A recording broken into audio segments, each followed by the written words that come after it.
All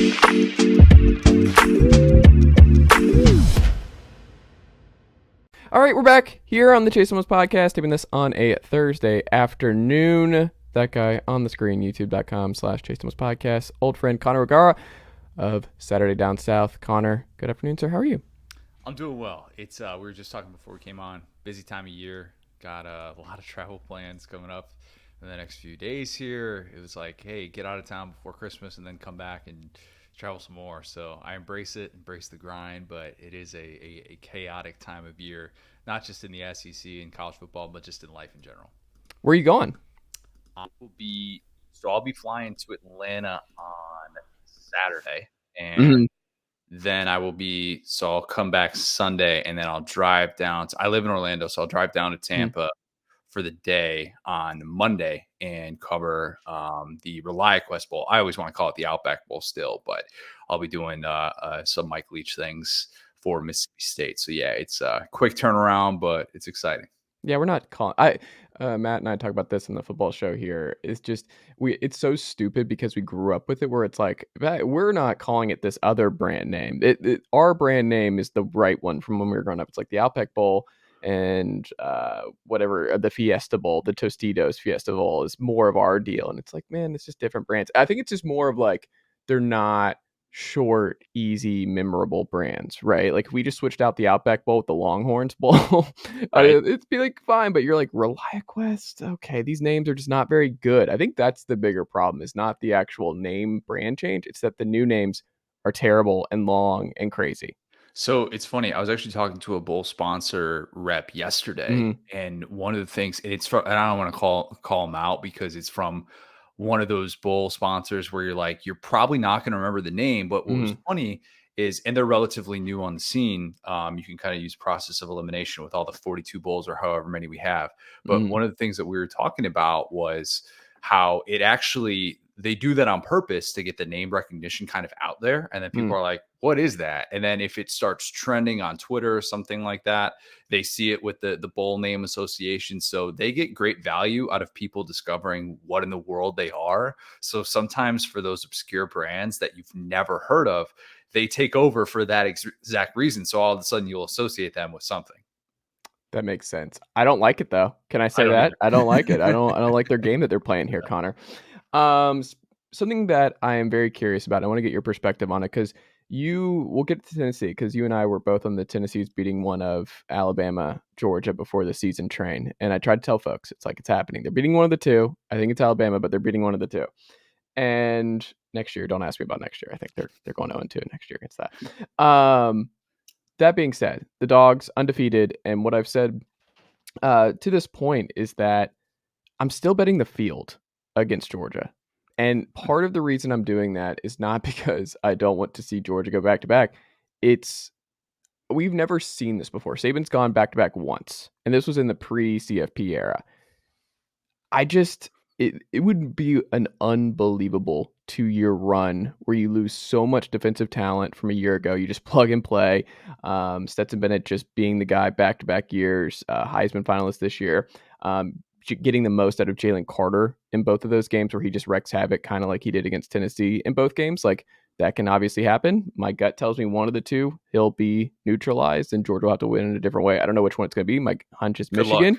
Yeah, good luck. But there have been games, like if you go back earlier in the season, like the Tennessee game and what he's doing. Yeah, like what if he's not great? What if he's banged up a little bit? Like that's a possibility. What if he's like, I'm going to be the number 1 overall pick in the draft. I'm going to maybe preserve my body a little bit more. I don't know. Character issues, people are saying. I live in Apopka too, by the way. So I know some Jalen Carter things, and I know people that knew him in high school. I know people that played AAU basketball with him. Some of the Jalen Carter stuff has been very much blown out of proportion. I'll just say that. I like it. It's amazing when people get really mad about these people that they don't know. It's like, no, look, I am over here in Valdosta, Georgia, and let me tell you about why this national pundit is wrong about who this person is behind the scenes. It's like, all right, man, you don't know. I don't know. Anyone knows. But you have more insight than I do. All that being said, they have not beaten the number 2 and the number 3 team in succession yet, where I've said all year long, I think the 4 best teams in college football this year was number 1, Georgia, number 2, Michigan, number 3, Ohio State, number 4, Tennessee. At full strength, those are the 4 best teams from top to bottom, I think, on any given Saturday. I think it's asking a lot for Georgia to run the gauntlet that they just did in the SEC and then potentially have to beat Ohio State and Michigan in succession to go undefeated. So, like, I'm still picking the field. I don't know which one, but is that fair? Is that like is that a fair assessment to have for right now? It's fair in that you're acknowledging this isn't normal. Yeah. We've become accustomed to seeing teams have really good starts, undefeated starts coming off of national championship winning seasons. The difference, of course, is what Georgia lost. And to Mhm. me, to think that, and I was, we talked about this. I was in the camp that Tennessee was going to beat Georgia this year. I said, do we Mhm. really think that Georgia's going to go 13-0 to be able to get to the college football playoff? That's just such a difficult thing to do in a normal year, Mhm. much less in a year when you lose 15 players to the NFL draft. You lose 8 defensive players. You lose your senior captain to a mid-season, season-ending injury. And here Georgia is. This is the first Georgia team to ever start 13-0. And for Mhm. that alone, I applaud Kirby Smart, because that Yeah. to me is unbelievable. And regardless of what happens moving forward, I think that achievement in itself should be celebrated. And the fact that 15 of the last 16 SEC champions have played in a national championship game tells me, all right, there's obviously some sort of proof in the fact that winning this conference means something on the national stage. Stetson Bennett said it after the SEC championship. People hang banners for this stuff, and that should be Mhm. celebrated. I get where you're coming from. I'm still picking Georgia to win it all. Mhm. But what they are doing right now and what they are up against is a very, very high bar to be able to meet. What I Mhm. think has kind of prevented us from being all in with this Georgia team is there's maybe not that one specific thing where we look at and say that's historic.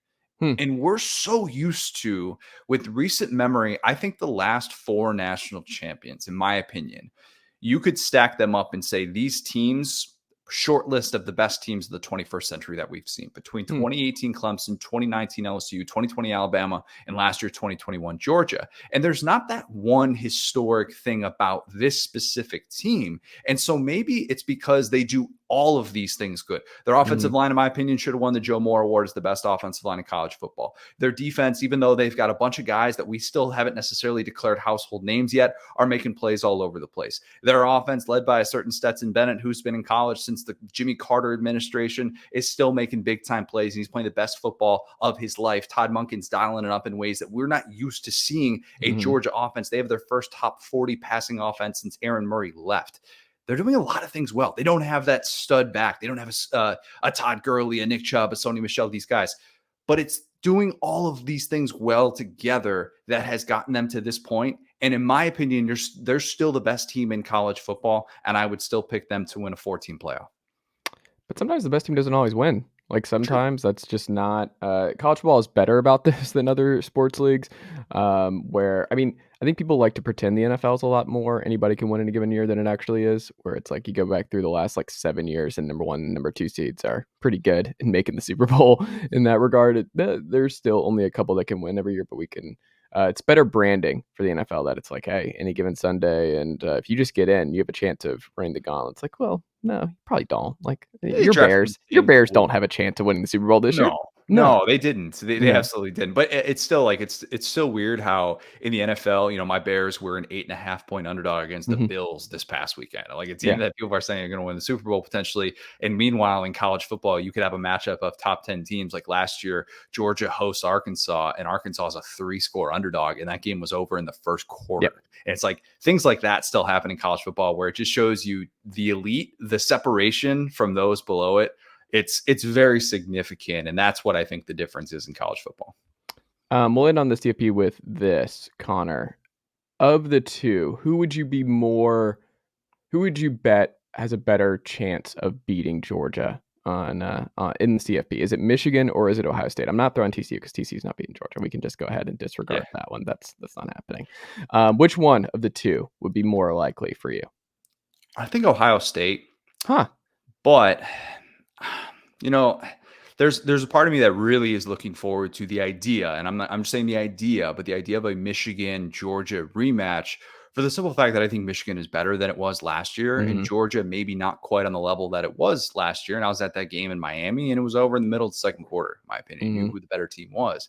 But in terms of the DNA that you need to, I think, at least stay on the field with Georgia, we saw it in the SEC championship where in two different quarterbacks for LSU, Jaden Daniels, who was not exactly at 100%, and then Garrett Nussmeier, whose reps have been limited at best throughout his college career. Those guys combined for 506 passing yards.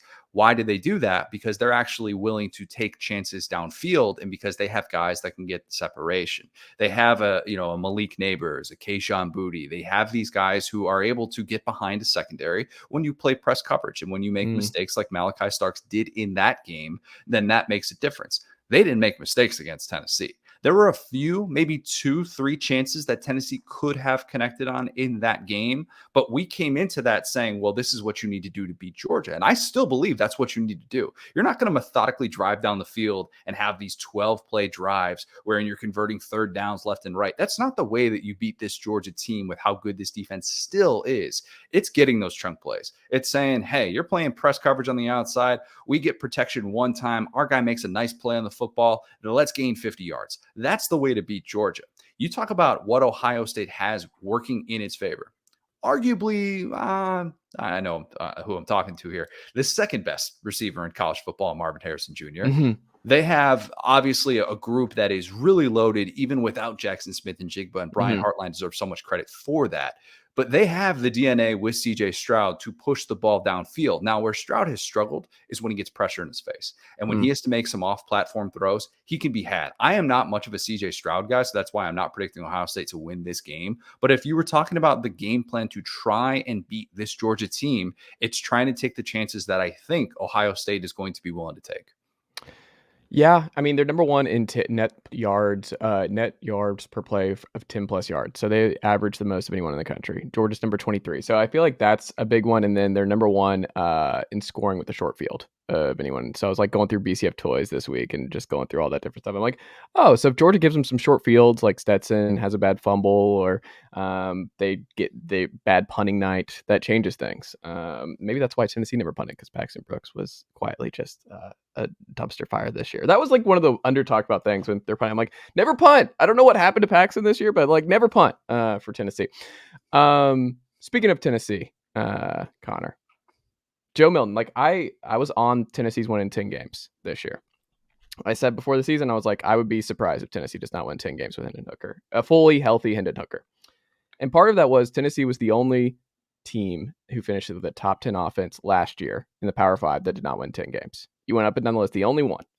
And the defense, the linebacking play, like all across the board was just not good enough for them to win 10 games. This year, I was like, the defense isn't going to be great, but they're going to be good at something. And the run defense was really good all season long. And they figured that out. The pass defense just got obliterated with injuries and everything else, but the linebacker play was better. Aaron Beasley was a lot better. Jeremy Banks was really good off the edge. They found something with him.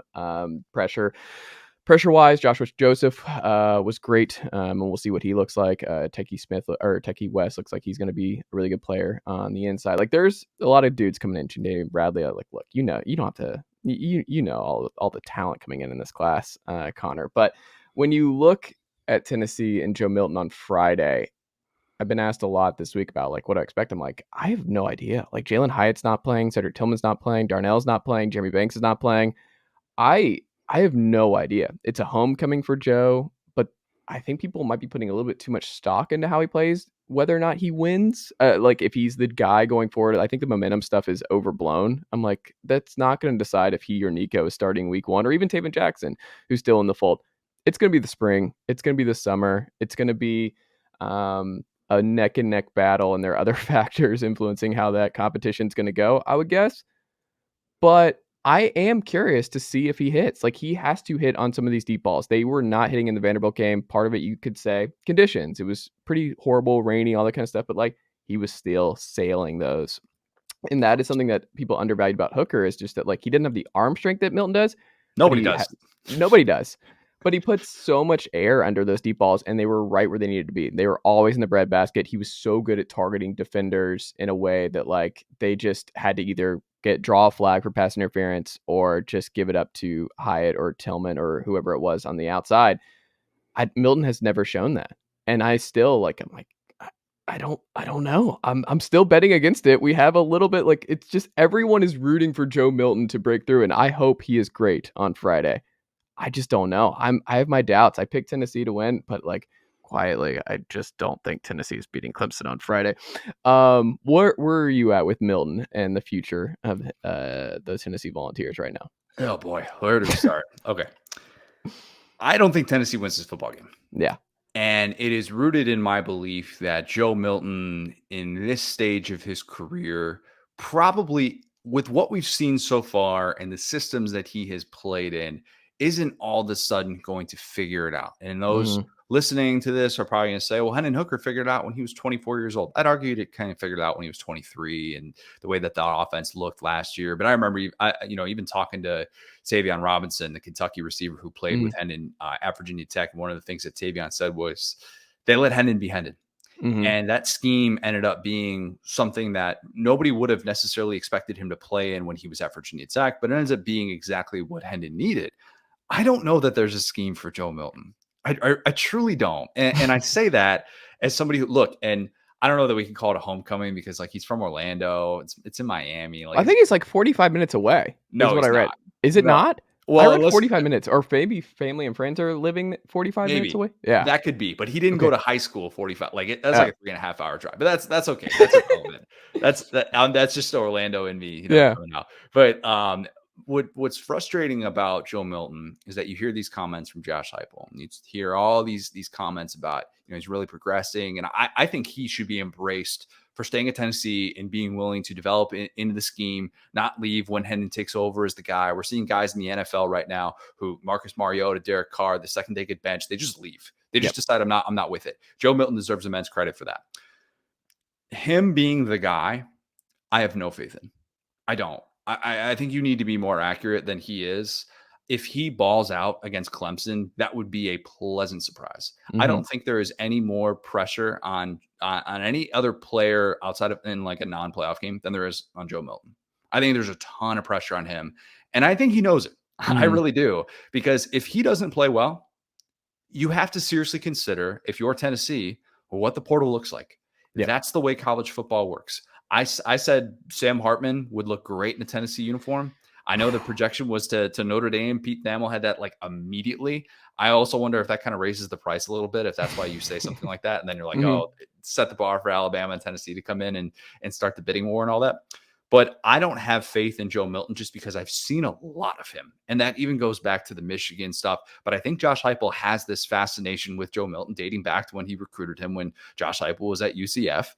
And this belief that I can mold this guy, this unbelievable piece of clay that Joe Milton is. I can mold him into the perfect fit in my scheme, and something that we haven't necessarily seen at this freakish level, all the things that Joe Milton does so well. So that's a very long-winded way of saying that I am down on Joe Milton. I'm here for the Joe Milton experience. I'd love to see him throw a football 110 yards, just like that poor Orange who died a painful death. But I think that if you're hoping that he's going to be Hendon Hooker 2.0, I would very much suggest that that's probably not going to be in the cards. I don't think it's gonna be Hartman, but I do think because Spencer Sanders is not committed yet, correct? He is not. Correct. Yeah. Last I saw. My gut is that Spencer's waiting on the Milton game, where I think he checks a lot of boxes for Tennessee next year.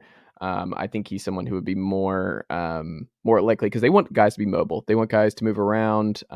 They Joe, the weird thing too, Hendon moves around so much more than Joe. Like he was using his feet a lot more. I don't know why Joe doesn't. He's a much bigger player and he's much more physically imposing. And I mean, it was the I think Tennessee Tech game where he trucked a couple dudes in between, but it's like it's Tennessee Tech. He hasn't shown that he'll do that against the Clemsons of the world. And like you, I just don't think the deep ball is ever coming for him. I don't think he's ever going to be throwing it in a way where he's not taking his receivers' heads off over the middle. I don't think that's ever coming, unfortunately.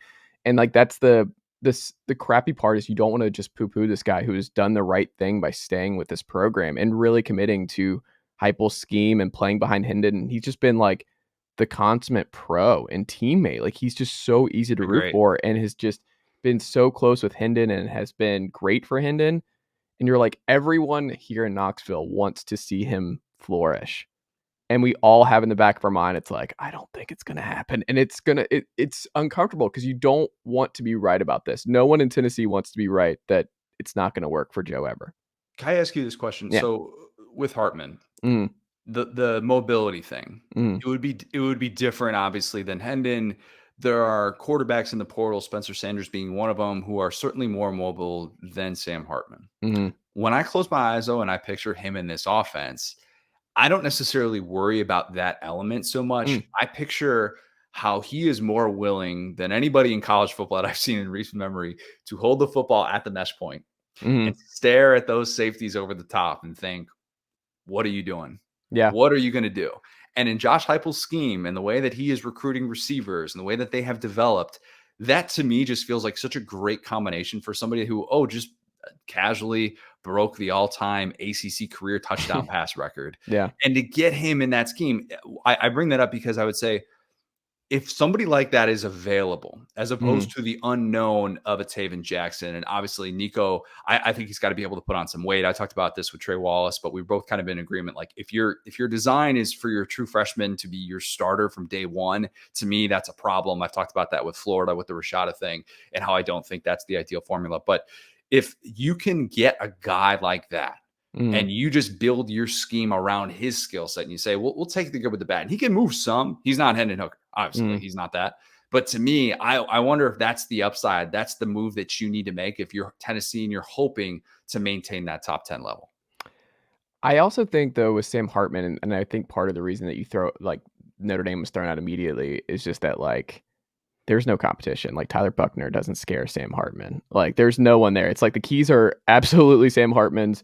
You're the best quarterback Notre Dame's had since what are we gonna say? Golson is like just is that? I mean, He's better than Golson. he's better than Golson. But I'm saying like is he the best? Like at least Golson won a lot of football games, and I Pretty think Quinn. I mean that's what I'm saying. So they'll take whatever they can get. If they can get Hartman in that regard, it's great. They don't have to do the Drew Pine experience anymore, or the Tyler Buckner is maybe figuring it out.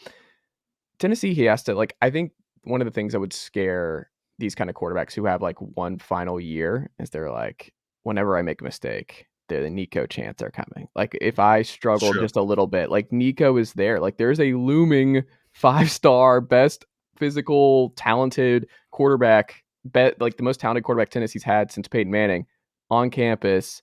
Like I'm here. He is like you see videos all the time, people being like dapping up Nico. Like even in Miami, like they're just finding him out and just are excited. Like there is so much. Like I was in the stands when Joe Milton was overthrowing dudes in the pick game at home 2 years ago, and they're all just chanting Harrison Bailey because they were all convinced that Harrison Bailey was the guy. I'm And old enough just to remember. yeah, Yep. I'm old enough to remember when Harrison Bailey was all that Tennessee was missing at the quarterback spot.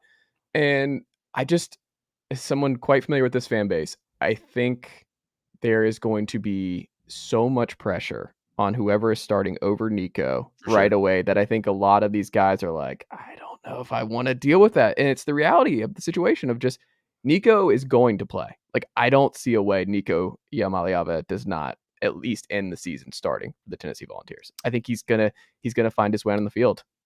He could. He definitely could. And that part that you bring up about having the true freshman that everybody wants to see, we've seen in recent memory how that absolutely can impact guys. Look at the Yep. situation in Oklahoma 2021 Yep. with Spencer Rattler and obviously Caleb Williams is his backup this year. The way that Clemson fans just felt so much angst with DJ Uiagalelei and knowing that Cade Klubnik, who Tennessee is going to see this weekend, was just waiting in the wings. And Clemson fans are just like, you got to get this guy in. You got to get this guy in. And I wonder how that impacted Florida's sell of a portal quarterback and them ending up with Graham Mertz when you're like, really? That's it? Like that's the best you could do. But it's like, all right, well, you've got Rashada, you've got the guy that everybody's talking about this big NIL deal and their high price ticket. And it's like, all right, it's a ticking time bomb. And I do wonder how much that impacts the Tennessee situation moving forward. And if they're just hoping that Milton can kind of be that in-between guy where, maybe you get 4 or 5 good starts out of him. You give time for Nico to be able to gain some weight.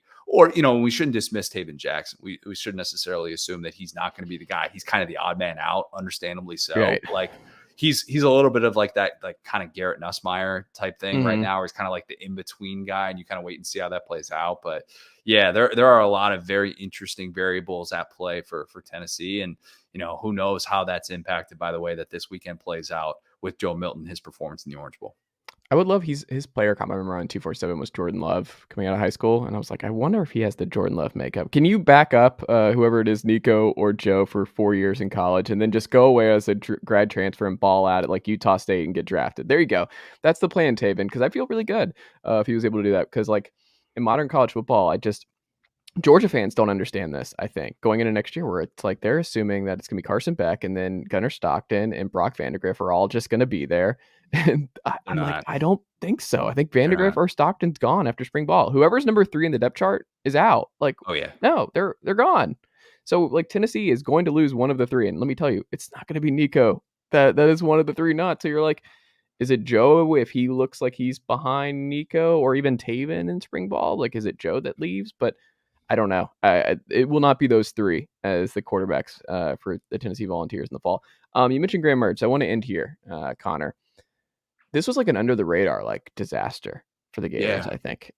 Because I've said since Leary ended up at Kentucky, which is another example, I think, where it's like the keys are his. Like Liam Cohen's coming back. He saw what Liam Cohen did with Will Levis 2 years ago.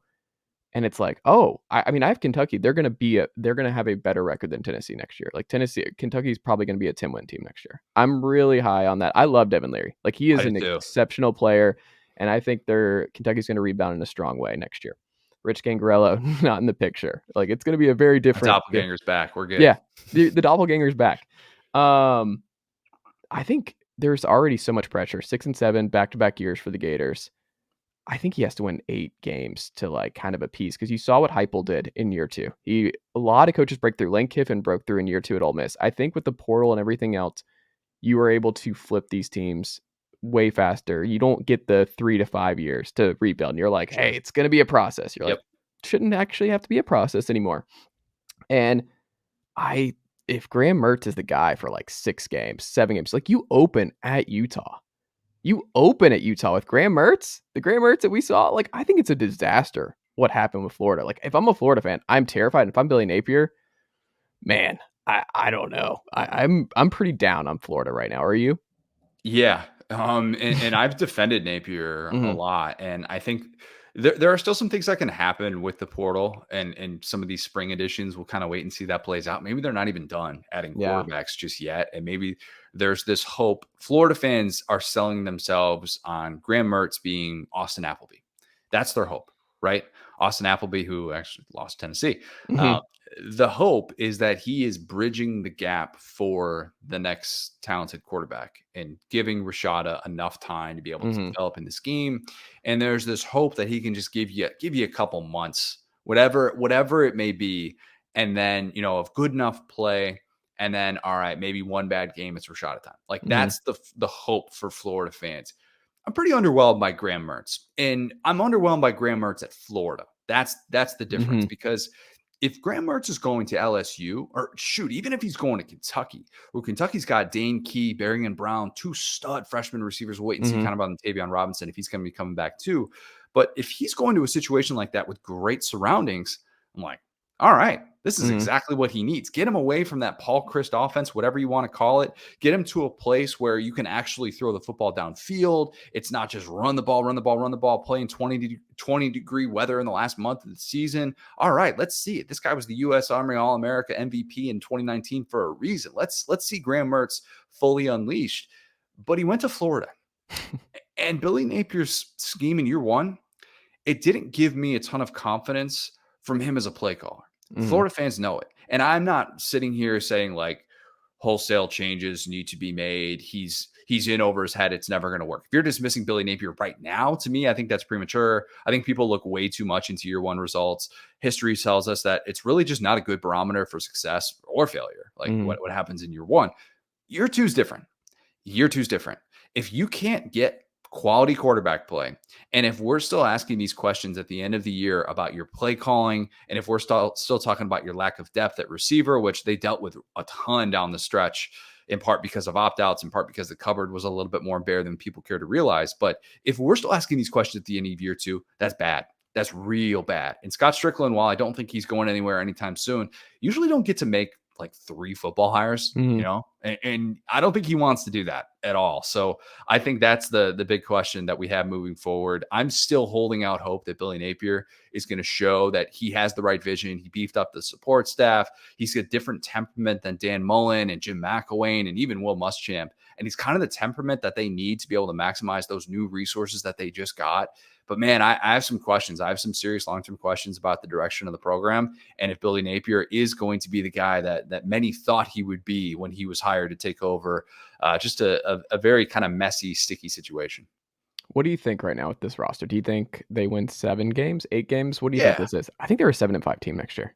I had them 7-5 this year. And so like when they beat Utah, in hindsight, and even in real time, it kind of felt like, oh man, that set the bar real high for a team that I think has some issues. Like their best plays of those games were like Anthony Richardson doing crazy off-platform things where you're just like, all right, this wasn't really the scheme though. And if Cam Rising doesn't throw that pick in the end zone, we're having such a different conversation about Florida and their season as a whole.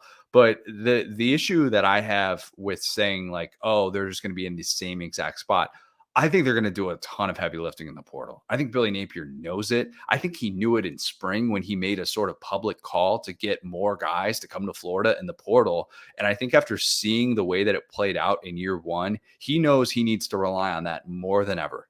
And they need to be able to address some serious issues. They don't have anybody that can bring down the quarterback, which was such a major problem for them, especially in that game against Florida State, where Jordan Travis just ran all over them. But I think that they have some very obvious areas of weakness. The early projection, and that's if they do some heavy lifting in the portal, I'd be more willing to say that they can be an 8-4 team. But I still need to see a lot more. And I'm more on the belief like this, probably like a 7-5 team going into this year. It doesn't help. You mentioned Florida State. They've passed them. They just beat them. Like they got over the Florida hump. Look at everybody around them. Look at everybody around Florida right now, at Georgia and Tennessee and what it's doing. And Florida State is doing what it's doing. And the angst that's there with Florida fans, man, like, gosh, like LSU winning the West in year Miami's 1. top 3 recruiting class. Miami's doing what it's like. The Florida angst is high right now. And it should. Surroundings. It should be. It absolutely should be. I think Florida State turned the corner. You talk about the portal. Do you know who's kicking everybody's tail in the portal? Florida State. Yeah. Like, that's not a good look for Napier either. It's like Florida State's getting these guys. I mean, they've got every tight end in the portal, it seems like. So they've beaten Tennessee. Yeah. And the kid from Shorter, what's his name? McCormick? Is that his name? Sure. Yeah. He's going to probably be a good player. And I only say that because Tennessee was meeting with him. And if Tennessee wants him on offense, then he's probably going to be a good player. And also, Georgia, stop taking these receivers that you're not going to use. Like Ra Thomas. They'll use Ra Thomas. Oh my goodness. Just a waste of time. Ra, what are we doing? Your destiny was to fill the Javonte Payton role next year as a gap year for Nathan Laycock. Like, what are we doing, Ra? I don't know who got in his ear, but like, which one's wide receiver you and which one's tight end running back you? You knew where the answer was. You gotta. True. Yeah.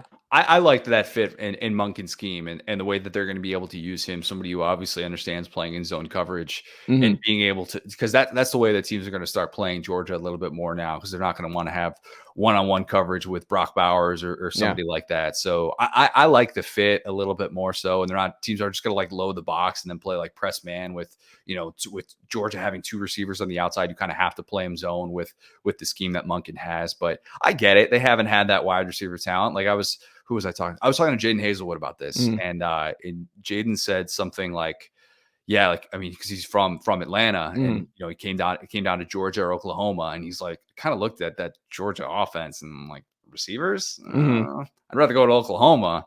And obviously things have changed there, but that's still the thing that Georgia is trying to break through and be able to have those guys. But I'd love that addition for Georgia, and even if he would have gotten more volume with Tennessee, it's kind of nice to be like for Ra Thomas, and they're like, all right, I'm going to a pro style scheme, I'm going to have a ton of eyeballs on me. I thought it made sense. Obviously it would have made sense if he went to Tennessee too. What was your favorite Blaycock reception this year for the Dogs? Blaycock's, what was he torn his ACL like 3 times? I don't know, man. I have a buddy.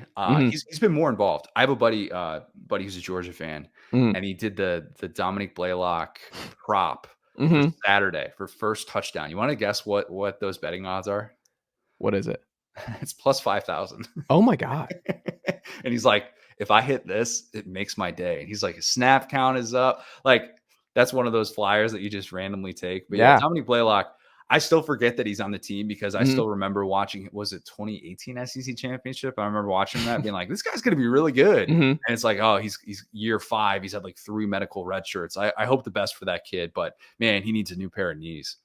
And Roseme's Jack saying, like, what a catch in the end zone against Tennessee. He's broken through, and it's like, oh wait, that was a Arian Smith, blip. kind of same thing. Yeah, it's the same thing. I don't get it. But they don't have to. They have the luxury of just every great tight end is just like, yeah, we'll go to Georgia, and then Right. we're gonna just hit people over and over again with our wheel routes with our running backs and just kill you in the flat. And there's nothing you can do. Hire Todd Monken as your next head coach would be my letter of recommendation to all of college football. Stop the madness. Let's get James Coley back in there and get Georgia They're football not doing back. that. Yeah, that's what I would want. Many are saying that would be the best avenue for Georgia football. Connor, what can the good folks check out from you on the podcast and website front this week?